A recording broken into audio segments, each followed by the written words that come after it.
اس کے اوپر میں پھر آج ایک ایک بندے سے حلف بھی لے کے جاؤں گا کہ یہ تاریخ بنے گی کہ سی ڈی اے کا بندہ پھر سی ڈی اے کے خلاف بغاوت کر کے آپ کے ساتھ کھڑا ہوگا۔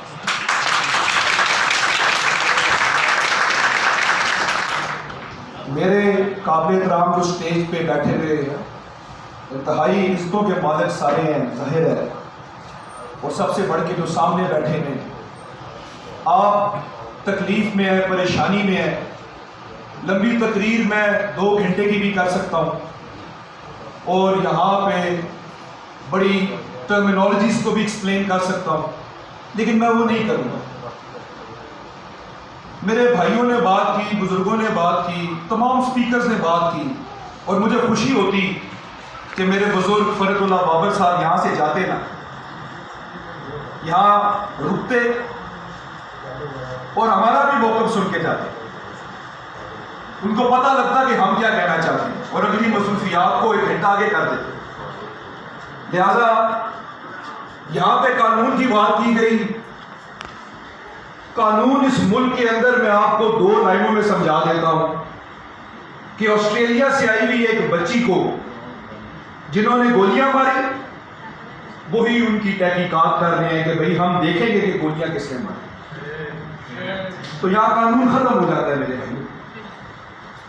یہاں پہ جو قتل کرتا ہے، یہاں پہ جو ظلم کرتا ہے، یہاں پہ جو بدماشی کرتا ہے، یہاں پہ جو چوری کرتا ہے، یہاں پہ جو ڈاکہ زنی کرتا ہے، وہی ماشاء اللہ تعالیٰ پھر ممبر پہ بیٹھ کے یہ فیصلے کرتا ہے کہ بھئی اگلے کے ساتھ کتنی زیادتی ہوئی ہے، وہ کہاں آپ کو انصاف دے۔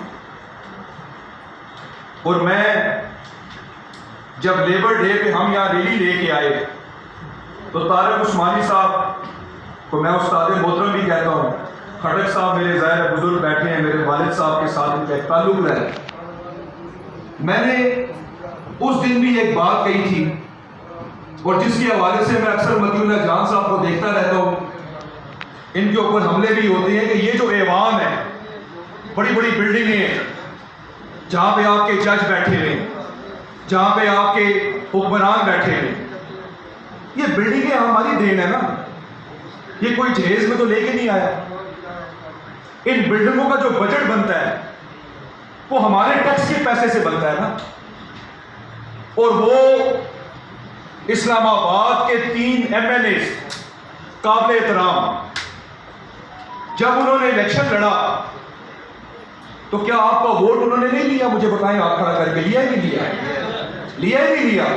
میں خود الیکشن لڑتا ہوں اسلام آباد سے، میں نے بھی سی ڈی اے میں 4000 ووٹ لیا تھا، تو میں نے لوگوں سے وعدے کیے تھے کہ بھئی اگر میں جیت گیا تو میں آپ کو پلاٹ دلواؤں گا، میں آپ کے بچے بھرتی کرواؤں گا، میں آپ کی پروموشنز کرواؤں گا، میں آپ کے لیے کوارٹر الاٹمنٹس کرواؤں گا، میں آپ کے لیے گریو یارڈ فیسلٹی کو ایکسٹینڈ کرواؤں گا۔ تو جیتنے کے بعد اگر میرے پاس کوئی آئے اور میں اس کو یہ کہوں کہ میں مجبور ہوں، میرے واسج نہیں ہے، تو کیا پھر آپ کو اس سیٹ کو چھوڑ نہیں دینا چاہیے؟ کیا آپ B.Ed لینے کے لیے اقتدار میں ہیں؟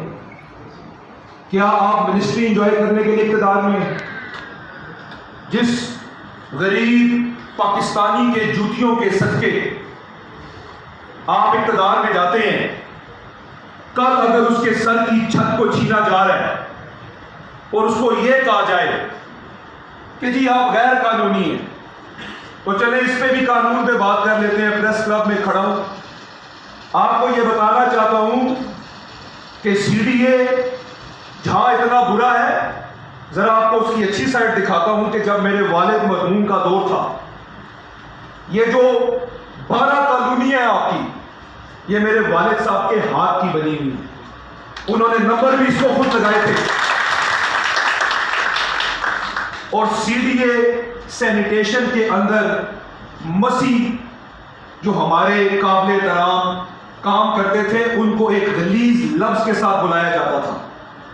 ہم نے through charter of demand work council, ہم نے یہ جو مسیح کا لفظ ہے، یہ سی ڈی اے کے بورڈ سے 90 کی دہائی میں منظور کروایا ولیم بھائی کہ کسی بھی صفائی کرنے والے ملازم کو، کیونکہ صفائی تو نصف ایمان ہے، یہ صبح صبح ہم جو ویسٹ کوٹوں والے, گاڑیوں والے جب صبح اٹھتے ہیں تو یہ جو سارے سیکٹر آپ کو صاف ملتے ہیں, یہ کوئی جن آ کے صاف کرتے ہیں؟ یہ غریب لوگ صاف کرتے ہیں, یہ جھاڑو مارتے ہیں, یہ کوڑا اٹھاتے ہیں, اور ہمیں صاف ستھرا اسلام آباد ملتا ہے. اور ایک لیبر کالونی ہوتی تھی پرانے وقتوں میں, اس پہ جب بلڈوزر پھرنے لگا تھا تو اس کی آگے میرے والد مرحوم فرد کمال پاشا صاحب لیٹے تھے. انہوں نے کہا تھا کہ اوور مائی ڈیڈ باڈی, یہ نہیں ہو سکتا. تو اگر یہ کچی آبادیاں ساری غلط ہے تو پھر سی ڈی اے میں کچی آبادی سیل کیوں ہے؟ میں ٹھیک کہہ رہا ہوں غلط کہہ رہا ہوں؟ بڑا جائز بات کر رہا ہوں. اور میں آج آپ کو لائے عمل دے کے جاؤں گا. پہلے میں آپ کو قانون بتا رہا ہوں, رستہ بتا رہا ہوں. اگر یہ کچی آبادیاں غلط ہیں تو پھر کچی آبادی سیل سی ڈی اے میں کیوں ہے؟ وہاں سے ٹرانسفر کیوں ہوتی ہے؟ وہاں پہ کوارٹر کا نمبر کیوں لگا ہوا ہے؟ وہاں پہ جب سی ڈی اے کا ملازم ریٹائر ہوتا ہے, پینشن لیتا ہے, سی ڈی اے سے اپنا وہ کوارٹر خالی کرتا ہے, تو ہم اگلے ملازم کو quarter C D A regulation کے تحت کیوں الاٹ کرتے ہیں؟ یہاں پہ ان کو قانون نظر نہیں آتا. لیکن مسئلہ یہ ہے, اور یہ بات میں بڑے بھاری دل سے کرنے لگا ہوں, شاید مجھے اس کی قیمت بھی ادا کرنی پڑے. ہمارا ملک کا نام پاکستان سے تبدیل کر کے اس کا نام ڈی ایچ اے رکھ دینا چاہیے. بس اس کا نام آپ ڈی ایچ اے رکھ دیں. یہ ہمارے سی ڈی اے کے ملازموں کے 6,500 پلاٹ, 1,800 پلاٹ ہو گئے. 1960 کے آرڈیننس کے تحت ان غریبوں کو پلاٹ ملنے تھے جن پہ ان کا گھر بن جانا تھا.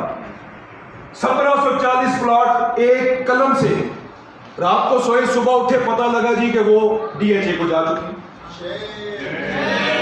اور وہ پلاٹ کس کے تھے؟ مالی, بیلدار, خاکرو, نائب قاصد, security guard, mason, plumber, fireman. وہ کوئی بڑے کے کسی کے پلاٹ نہیں تھے.